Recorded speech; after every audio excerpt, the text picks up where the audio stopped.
We have another comment back here. How you doing? We also have parents out here parents that have children also that always worry about making sure that their fathers is happy instead of worrying about the kids not being happy and stuff. We have parents out here that make sure that the father's okay, giving him his satisfaction instead of worrying about the kids. We have issues about that too. There's definitely a lot of when you're talking about family and kids in a family. It varies so much. I mean, what works for one family is not necessarily what works for another family. Now, this is a personal opinion of mine, not the FBA opinion, but I believe that the state should stay out of telling us how to have families. Thank you. It just seems that the more that they try to impose, well, we know better than you how to be a family or how to have a good family, I think it's just stepping past the bounds of what a government is supposed to be doing. Yeah, as to what Mindy was saying, I lost my daughter to the system because they were going to try to tell me how to reprimand and how to raise my daughter. And I said, no, I'm not going to have it. It's my way or they took her. They took my child from me because they were going to come and tell me I can't punish her such and such way and I can't spank her. A lot of people don't believe in it. I was raised like that. Right. And I lost her because of that. Was there a situation that happened that helped them find out? Oh yeah, she reported it. Oh, so your daughter reported She it. reported it because I spanked her. I spanked her. Yeah. How old was she? 12, something like that. And That's amazing. She didn't want to be spanked, but that was my way. Clearly, the child could have been lying. Did they investigate it? They investigated it, and I told them, You told them? if I can't do it my way, then you do it your way. And they did. They took her. I Wow. lost her. To me, it is again another one of the shocking examples. Another one that was just recent from a medical standpoint was a 16-year-old who didn't want to undergo more chemotherapy. They thought it would do more harm to them, and the parents were backing their decision, but the hospital's doctor decided that they knew better and that they were actually going to terminate the parental control over the child so that the state's doctor had more authority than the parents. And I personally think that's an abuse of the state's power. Oh, it is. Oh, and another thing, she got screwed up in the system, too. She ended up getting pregnant, died, group homes, having sex, using drugs. So maybe your way could have worked out better, right? It would have worked out better because it would have. Trust me. Trust me, it would have.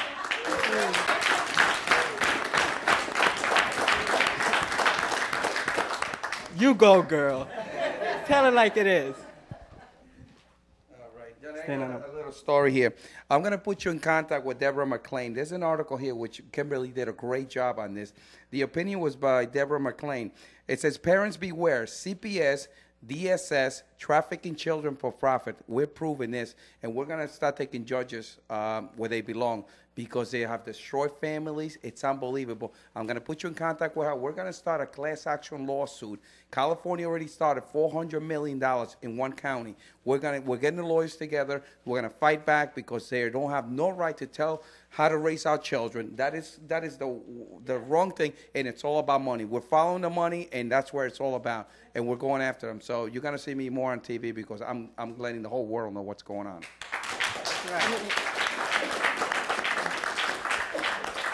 And how are they profiting from this? Well, that's a hard one to answer, actually. We were doing the investigations on that. Okay. There is one note that we have heard that there is a bonus for every child that they adopt out.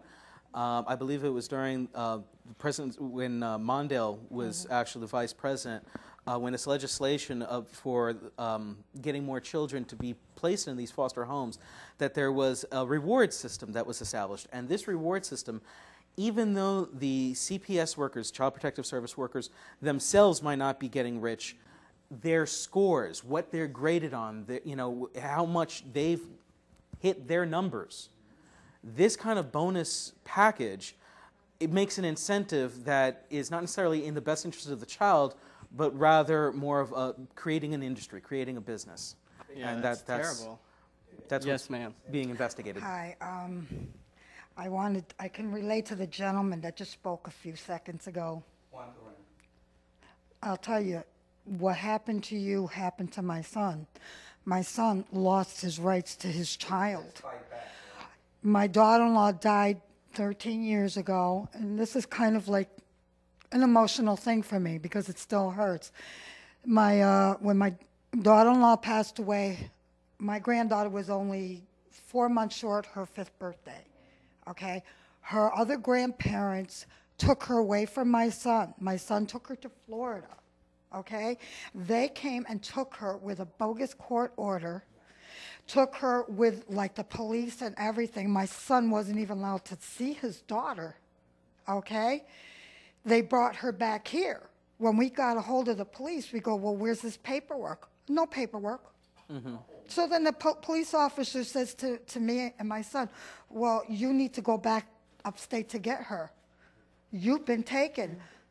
You know, this actually hurts me so badly. I mean, I don't even want to really get into it because it's an emotional thing. But fathers' rights, they helped us as much as they could. We had an article in there, and now today, my granddaughter, she's almost 18. She's living with us, okay, because, like, and her father didn't get a chance to really have that bonding process because the other grandparents. And then we had judges that sat at the bench and did not care about my son's rights. They did not care. So, you know, you get people that think that they know what's best. They don't know what's best. They sit behind, a judge's, desk or whatever with the gavel, and they know it all. No, they don't know. The parent knows. My son, I can remember times he sat there and he cried in court. See, and no justice for my kid. I was just about to say, thank you for sharing that. Thank you very much for sharing that. Thank you. Thank you. Thank you.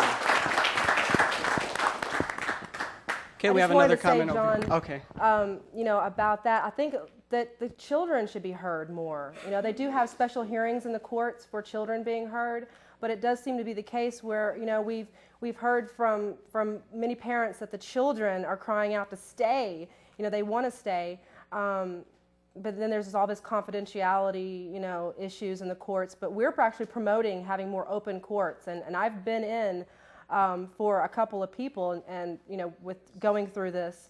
And it definitely influences, it seems to help to have the media or objective people there, holding our courts and holding them accountable to what's happening. They seem to want to do the right thing when they have outside people in that are able to report and open it up a little bit. And most definitely, all stories should be heard before the decision is made. Yes, ma'am.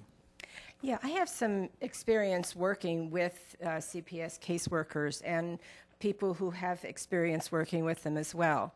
And I know there are some really horrific stories. I'm sorry to hear about the terrible experiences people have had here.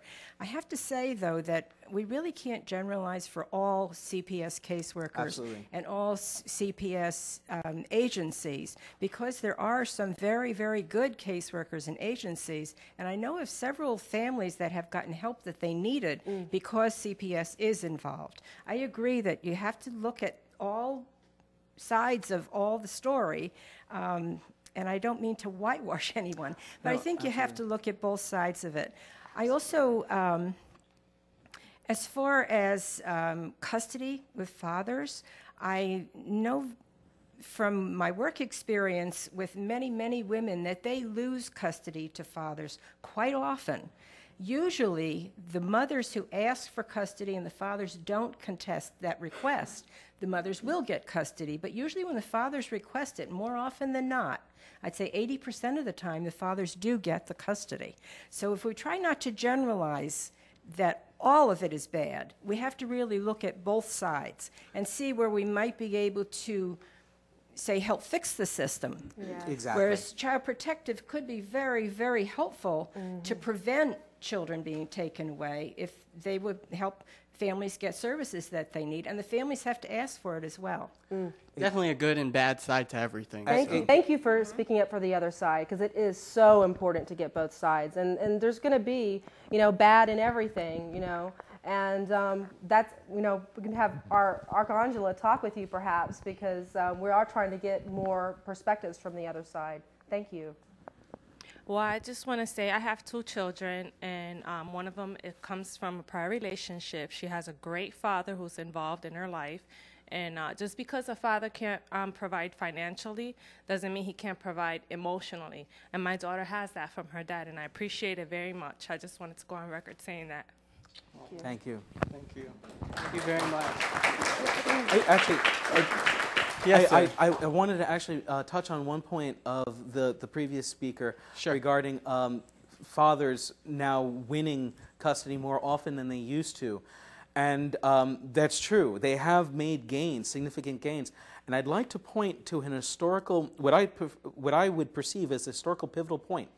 And it was a movie, Kramer versus Kramer, with Dustin Hoffman. It was one of the first movies to address the issue of our fathers any worse a parent choice than the mother. And I think using the media in such a fashion rose the awareness of the issue and started the tide to change a little bit. Not that it should be more one way than the other, but just that who's the better parent? Let's look at all the evidence before coming to that decision. As far as the good cases with Child Protective Services, absolutely, and it's one of the reasons why a story that we're working on, we've put it back a few months because we wanted to really do it right and get it from their perspective as well, from child perspective I hate services. to cut this conversation short, but we are running out of time. But I thank you guys very much for coming on. Very interesting discussion. Thank you, guys. Thank you, John. Kimberly and Ray Feliciano. Thank you.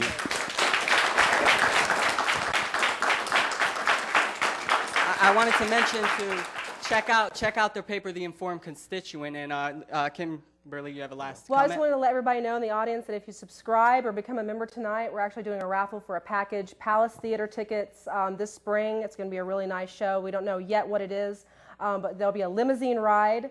You'll have a classy dinner at Elda's on Lark and gift certificate for champagne and wine and Palace Theater tickets. So Oh, you know what? I think I'm going to subscribe to it, too. I think so. And also, you get extra because you're here.